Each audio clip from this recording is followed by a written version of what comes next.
പിറ്റേ ദിവസം രാവിലെ ശ്രീ ഗുരുവായൂരപ്പൻ്റെ നട തുറന്നിട്ട് ഈ പറഞ്ഞ മാതിരി നിർമ്മാല്യ ദർശന സമയത്ത് മാലകൾ ഇങ്ങനെ മാറ്റുന്ന സമയത്ത് എന്ത് തന്നെ ചെയ്തിട്ടും ഈ മഞ്ജുള കെട്ടി ആലിന് ചാർത്തിയ ആ മാല ഗുരുവായൂരപ്പൻ്റെ കഴുത്തിൽ ഇങ്ങനെ കാണണം.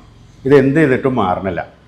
അങ്ങനെ നോക്കിയ സമയത്താണ് ഈ വില്ലുമംഗലം സ്വാമിയാർ പറഞ്ഞത്, ഒരു കാര്യം ചെയ്യും, ഇങ്ങനൊരു സംഗതി ഇന്നലെ ഉണ്ടായിട്ടുണ്ട്, അപ്പോൾ ആ ആലിൻ്റെ ചോട്ടിലുള്ള ആ മാല മാറ്റും എങ്കിൽ ഇത് മാറും എന്നാണ് തോന്നണത് എന്ന് പറഞ്ഞു. അപ്പോൾ അന്നത്തെ ആൾക്കാർ ഇന്ന് ആ ആലിൻ്റെ ചോട്ടിലുള്ള മാല മാറ്റുകയും ശ്രീ ഗുരുവായൂരപ്പൻ്റെ ശരീരത്തിലുള്ള ആ മാല മാറുകയും ചെയ്യുന്നു. അപ്പോഴാണ് നമ്മൾ ആത്മാർത്ഥമായി ഭഗവാനെ ഭക്തിയോടുകൂടി എന്ത് സമർപ്പിച്ചാലും എവിടെ സമർപ്പിച്ചാലും അത് ഭഗവാൻ സ്വീകരിക്കും. അതിൻ്റെ ഒരു ഉത്തമ ഉദാഹരണമാണ് ഇത്. ആ മഞ്ജുള ചാർത്തിയ മാല, ആ ആല്, അതൊക്കെയാണ് മഞ്ജുളാൽ എന്ന് പറഞ്ഞിട്ട് വന്നത്.